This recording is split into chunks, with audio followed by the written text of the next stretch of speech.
Our mission here is always to dig into complex source material and pull out the actionable stuff, the insights you can actually use.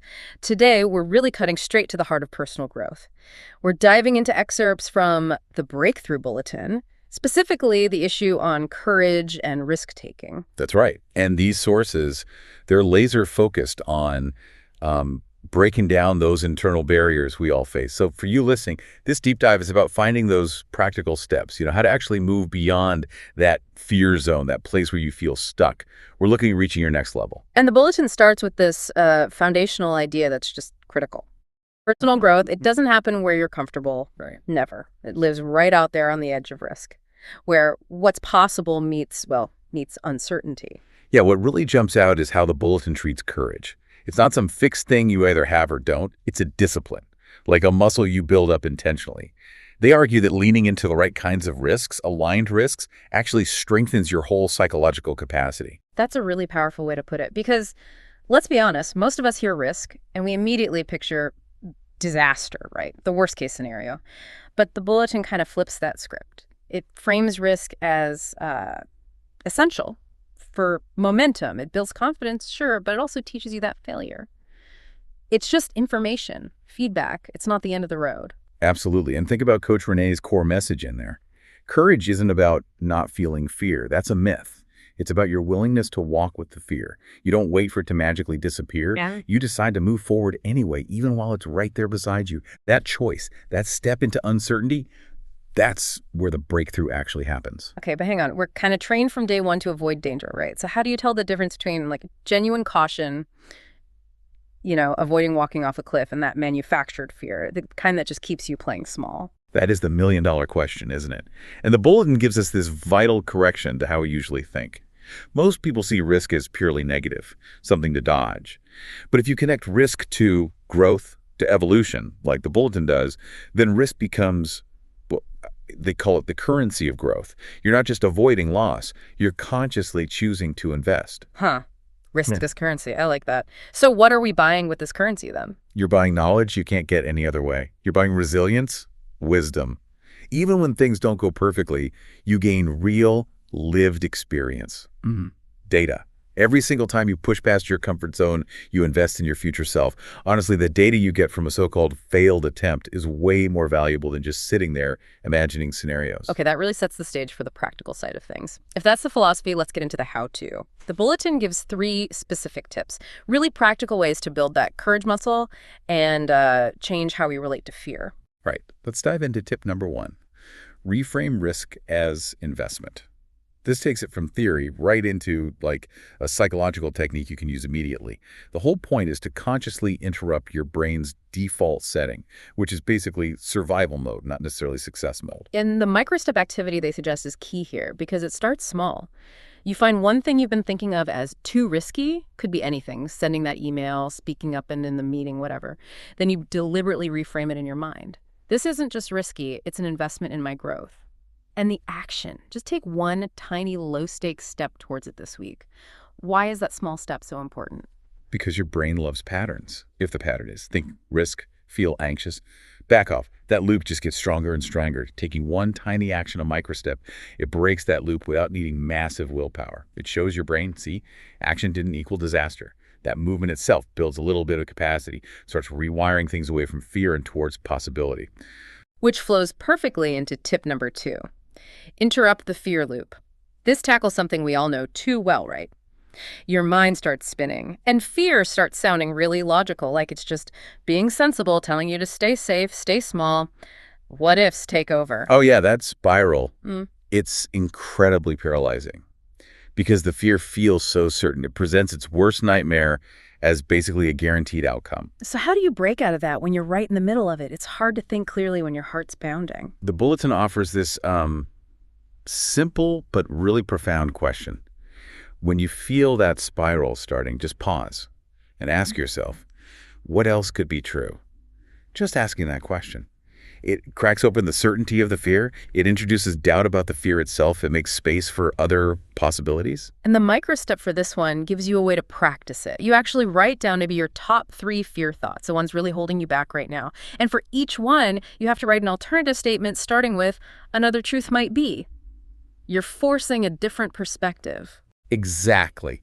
You're using your thinking brain, your prefrontal cortex, to challenge your emotional brain, the limbic system's panic button. You stop just reacting and start consciously generating alternatives. It's like cross-examining your inner critic, which often runs on really old, unhelpful scripts. This all requires quite a bit of self-awareness, noticing those thoughts, which makes tip number 3 really clever. Borrow bravery from past wins. We are so good at remembering failures, aren't we? But we often completely forget the tough stuff we've already overcome. We really do need to deliberately tap into our own history. The principle is simple. You've navigated tough situations before. You have proof you can handle uncertainty. That past courage isn't just a nice memory, it's actual fuel. Fuel for the courage you need right now. But why is it sometimes so hard to access that feeling, that memory, when you're currently scared? Because fear narrows your focus like a laser beam onto the immediate threat, the present danger. It shrinks your perception of time. The act of borrowing bravery, as they call it, forces you to widen that lens again, to remember your track record, your history of competence. And the activity makes it tangible. Mm-hmm. Go find a journal entry, a photo, or just actively recall a specific time you pushed through fear. And then write a quick note to that past version of you thanking them for being brave. That act of remembering and acknowledging anchors you. It injects real evidence-based confidence into the present moment. So these 3 tips, they're kind of the tactical tools, the groundwork. Then the bulletin shifts gears a bit, moving towards bigger picture action, aiming for those larger breakthroughs. And it does this with 2 really thought-provoking questions. They're designed to expose where fear is really in charge, often without us realizing it. Okay, the first one. Yeah, it's a bit of a gut check. What dream or decision have I been postponing because I'm afraid of the outcome? The source material really hammers this point. Delay often isn't about needing more planning. It's fear dressed up as logic. That hits home, doesn't it?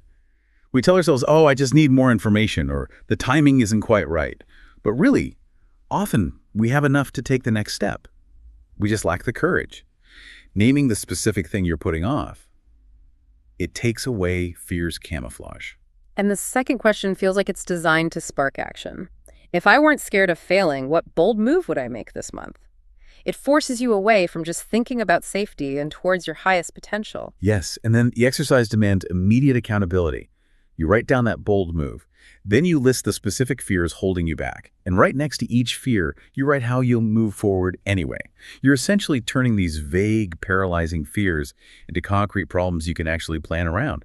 You're mapping a path forward despite the fear. Which leads us right into the big exercise the bulletin calls the breakthrough exercise, the DARE map. This is like the core application piece designed for getting really clear, because you can't be courageous without clarity, right? This map shows you exactly where fear is running the show. Yeah, this is a really powerful tool anyone listening can use, like right now. Step 1 is observe your edges. Simple start. Draw a line down the middle of a page, 2 columns. That line visually separates what feels safe right now from what feels possible, but maybe scary. Step 2 is where the honesty comes in. Name what you're avoiding. Label the left column avoiding and just list it all out. Every action, conversation, decision you've put off because of fear, doubt, uncertainty. No judgment, just get it down. Once you have that avoiding list staring back at you, you move to step 3. Imagine your brave response. Now you connect with your best self. Label the right column daring. And for each item in the avoiding column, write down what your boldest, most capable self would do instead. What action would they take? You're documenting the potential you know is there. Then step 4 makes it real. Choose one bold move. Look at your daring column. Pick one action. It should feel like a stretch, definitely challenging, but also actually doable, possible within, say, the next week. And you commit. Commit to taking that one step in the next 7 days. It's about getting traction, not boiling the ocean. Exactly. And that commitment flows into step 5. Witness the experience. This is crucial for learning. As you take that step, you have to pay attention. Notice how you feel before, during, and after. Track the shifts, maybe from anxiety to anticipation, or resistance to a feeling of freedom. You have to consciously witness the emotional journey for the courage to really stick, to become embodied. And the final piece, step 6. Reflect on the lesson. Look back at your DARE map, at your experience. What patterns do you see? What fears pop up repeatedly? What small acts of courage felt surprisingly okay, maybe even good? Capturing these insights helps you understand your own personal brand of bravery and how fear operates specifically for you. So if we kind of gather all this together, the bulletin wraps up with this really powerful nugget of wisdom. It's from the writer Anais Nin. Life shrinks or expands in proportion to one's courage. Wow. That quote just nails it, doesn't it? Sums up the whole thing. Fear literally makes your world smaller. It closes doors, limits options. Courage does the opposite. It expands your world, your capacity, your opportunities. It opens things up. It's the ultimate feedback system, really. Every time you let fear win, you reinforce contraction, shrinking. Every time you choose that aligned risk, you reinforce expansion, growing. And the final reflection question they leave you with is deeply personal. Where in your life have you allowed fear to make your world smaller? And seriously, what would expansion look like instead? So using these tools from the bulletin, the micro steps, those sharp self-inquiry questions, the whole dare map structure, it gives you a kind of shortcut, not just to knowing that you should be brave, but understanding how to turn that fear into actual fuel for growth. Yeah, and the bulletin really pushes you to act now. Set that 7-day challenge. Take one concrete step, even a tiny one, towards a bold move. So maybe the final thought for you, the listener, is this. After you take that step, what specific internal shift do you anticipate? What new feeling, what realization do you expect to notice inside yourself? Because that shift, that's the real prize. Absolutely. And if this kind of focus session, digging into courage and risk, felt valuable, if you want more custom-tailored deep dives like this, bringing actionable insights for your growth straight to you, then please do subscribe. We look forward to being part of your next breakthrough.